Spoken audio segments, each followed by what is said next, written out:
یہاں اتنے خاکے بن گئے اور تم کہتے ہو تہذیبوں کے ٹکراؤ. حضور تو آئے ہی تہذیبوں کے ٹکراؤ کے لیے ہیں. تہذیبیں نہیں، حضور آ گئے. ہم ان تہذیبوں پر تھوکتے بھی نہیں ہیں جن کو تم تہذیب کہتے ہو. جن کو اپنی ماں اور بہن کا پتہ نہیں ہے وہ کون سی تہذیب ہے؟ ہاں جی. جن کو خنزیر اور بکری کے فرق کا پتہ نہیں ہے وہ کون سی تہذیب ہے؟ بزدلو، جو دین کی ترجمانی نہیں ہوتی تو پھر ایسے لوگوں کو میدان میں لاؤ جو دین کی ترجمانی کر سکے. دین کے لبادے بھی اوڑے ہوئے اور جناب بڑے بڑے جبے اور دستاریں بھی تم نے پہنی ہوئی ہیں اور حضور کی عزت پر بات نہیں کر سکتے تم. اور تمہاری یہ عزتیں کس کے لیے ہیں؟ سنو، یہ سارے بہت سارے لوگوں کے مرید ہوتے ہیں اور میرے بارے میں پھر کہتے ہیں آپ نے ہمارے پیر کے بارے میں. میں تو پیر فقیر کے بارے میں بات کرتا ہی نہیں ہوں. داتا صاحب کتنے بڑے پیر ہیں. داتا صاحب نے پتہ کیا لکھا؟ ولی کی ساری زندگی نبی کے ایک سانس کے برابر نہیں ہے.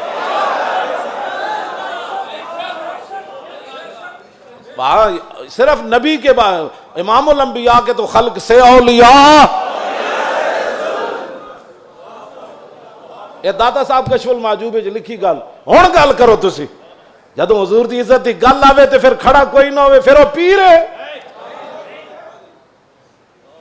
تے پھر اپنی جانا بچائے تے اپنے جناب ادارے بچائے تے اپنے خانقاہاں بچائے. رسول اللہ کی تو سانس کی بھی کروڑوں حصے کرو نا پھر بھی اس کی ساری زندگی اس کے برابر نہیں ہو سکتی. کروڑویں حصے کے بھی. یہ تو داتا صاحب نے صرف انبیاء کی بات لکھی ہے. رہ گئی حضور کی بات تو خلق سے اولیاء اور فاق النبیین فی خلق وفی خلق ولم یدانو فی علم ولا کرم وکلہم من رسول اللہ ملتمس غرفا من البحر اور رشفا من الدیم وواقفون لدی عند حد من نقطۃ العلم او من شکلۃ الحکم. ایدہ تو میں ترجمہ نہیں کر سکتا انبیاء دی عظمت دی وجہ. امام بوصیری گل کتھے جا کے کی تھی کہ حضور دی شان کتھے جا کے ہے. فرمایا سارے انبیاء اور رسل حضور سے یہ عرض کرتے رہے کہ حضور اپنے کرم کا ایک چھینٹا ہمیں بھی عطا فرما. وَكُلُّهُم مِّن رَّسُولِ اللَّهِ مُلْتَمِسٌ غَرْفًا مِّنَ الْبَحْرِ أَوْ رَشْفًا مِّنَ الدِّيَمِ. یا اپنے سمندر سے ہمیں ایک چلو عطا فرما دو. اے لفظ اے شیر ہوندا نا دائیں بائیں تے حضور نے تو سنیا سی بوسیری نو چادر دیتی. جے دے وچ کوئی گل ہوندی تے حضور نے فرمانا سی بوسیری اے شیر کٹ دے. تمہیں مقام رسول کا پتہ ہی نہیں ہے. باتیں لوگوں کو اگر مگر کی کرتے ہو. اگر مگر سے ناموس رسالت پر پیرا تھوڑا ہونا ہے. اگر مگر سے پیرا نہیں ہونا. پیرا رسول اللہ کی عزت کا ایسے ہی ہونا ہے جیسے صدیق اکبر نے پیرا دیا, جیسے فاروق اعظم نے پیرا دیا. باقی رہ گیا حضور کا جلال, تو وہ میں آپ کو پڑھ کے سنا دیتا ہوں کہ حضور کا جلال کیا تھا. مولا علی راوی ہیں اس کے.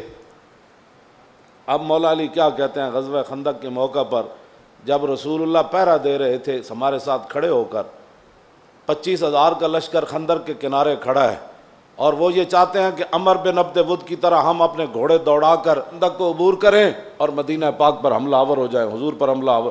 حضور خود پھر تلوار پکڑ کے کھڑے ہو گئے. اور جب رسول اللہ بھی کھڑے تھے وہاں تو سورج غروب ہو گیا. حضور کی ظہر کی نماز بھی قضا ہو گئی. جب عصر کی نماز قضا ہو گئی تو محبوب, یہ بھی حضور کی رحمت للعالمین بھی ہے, یہ بھی خلق عظیم ہے. تم نے کون سا خلق عظیم کی مثالیں دیتے ہو؟ مائی کوڑا پھینکتی تھی اور تم یہ باتیں لوگوں کو سکھاتے ہو فلاں کو معاف کر دیا. وہ حضور کا اپنا حق تھا معاف کیا. امتی کو حق نہیں بنتا کہ وہ حضور کی طرف سے خود منصف بن کے لوگوں کو معاف کرتا رہے. یہ قیامت کو فیصلے ہوں گے کہ رسول اللہ نے کس کو معاف کیا اور کس کو معاف نہیں فرمایا. ہم کون ہوتے ہیں حضور کے حق معاف کرنے والے؟ اب جب سورج غروب ہو گیا تو ذرا سنیں حضور کا دعائے جلال کیا تھی.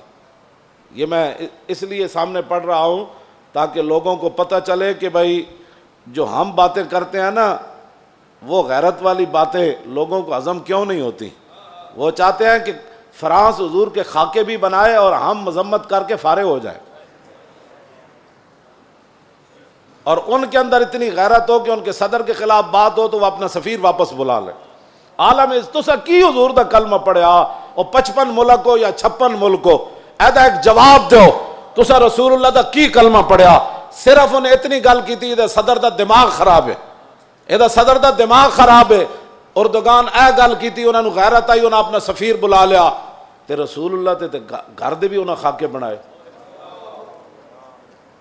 تساں کی غیرت کی تھی؟ اور جڑے غیرت دا سی سبق دین دیاں تسی فرانس دے خلاف ساڑھے مسیطہ تے حملے کرنے ہو، ساڑھے علماء دے تسی جلوس بند کیتے، نہیں جی اجازت نہیں ہے، حالات نہیں ٹھیک۔ اور کیڑے حالات اسی بنائے؟ تساں بنائے حالات خراب، تساں یہود و نصارہ دی ایجنٹی کی تھی، تساں چوڑی بار بھیجی اور تساں چوڑی بار بھیجی، اور پھر تم نے اس پر فخر بھی کیا، تم نے اس پر فخر بھی کیا۔ ہمیں حضور کی غلامی پر بھی فخر ہے اور ممتاز قادری کے عمل پر بھی فخر ہے، غازی ظہیر کے عمل پر بھی فخر ہے، اور غازی عبداللہ کے عمل پر بھی فخر ہے کہ اس نے گستاخ کو پکڑ کر ایسے گردن کاٹ دی، اس پر بھی ہمیں فخر ہے۔ اور فرانس کے اندر جو کچھ مسلمان اپنی بساط کے مطابق گستاخان کے خلاف کر رہے ہیں، ہمیں اس پر بھی فخر ہے، ہمیں اس پر بھی فخر ہے، ہمیں اس پر فخر ہے، ہم ان کے ساتھ ہیں۔ تم گستاخ کو چھوڑ کر کہتے ایک چھوٹے سے گروہ تھا اور ہم نے اس کو اندر کر دیا اور چوڑی کو چھوڑ دیا، تم نے اس پر فخر ہے اور اس فخر پر قائم رہنا، دنیا میں بھی قائم رہنا ہے تم نے اور قبر میں بھی قائم رہنا ہے، کل حشر میں بھی تم نے اس پر قائم رہنا ہے۔ اور ہم دنیا میں بھی قائم کھڑے ہیں کہ ممتاز قادری کے ساتھ کھڑے ہیں، ہم تمام غازیان اسلام کے ساتھ کھڑے ہیں، ہاں جی تمام محافظان ناموس رسالت کے ساتھ کھڑے ہیں، ہمیں اس پر فخر ہے، اور ہم کل قبر کے اندر بھی ہمیں اس پر فخر ہے، اور کل قیامت والے دن تو پھر بات ہی رسول اللہ کی ہے۔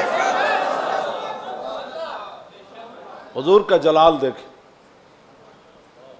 حضور کا جلال دیکھیں، حضور نے کیا فرمایا جب سورج غروب ہو گیا تو عن علی، مولا علی کہتے ہیں ان رسول اللہ صلی اللہ علیہ وسلم قال یوم الخندق ملا اللہ بیوتہم وقبورہم نارا کما شغلونی عن الصلاۃ الوسطی حتی غابت الشمس۔ مولا علی فرماتے ہیں جب سورج بالکل قریب جا پہنچا اور غروب ہونے کے جب قریب ہوا تو حضور نے اس وقت کیا فرمایا؟ یا اللہ انہوں نے ہمیں عصر کی نماز نہیں پڑھنے دی، اب ان کا کیا علاج ہے؟ یا اللہ ان کے گھر بھی ان کی قبریں بھی آگ سے بھر دے۔ یہ بھی تو بتاؤ نا خلق عظیم، یہ بھی لوگوں کو بتاؤ۔ کہتے حضور نے یہ جملہ فرمایا ادھر سورج غروب ہو گئے، تو یہ بھی بتاؤ کہ رسول اللہ نے کیا بات فرمائی پھر اس موقع پر۔ یہ تم نے حدیثیں سنائی ہوتی نا تو کسی کافر کی جرت نہیں تھی کہ وہ حضور کے بارے میں بات کرتا۔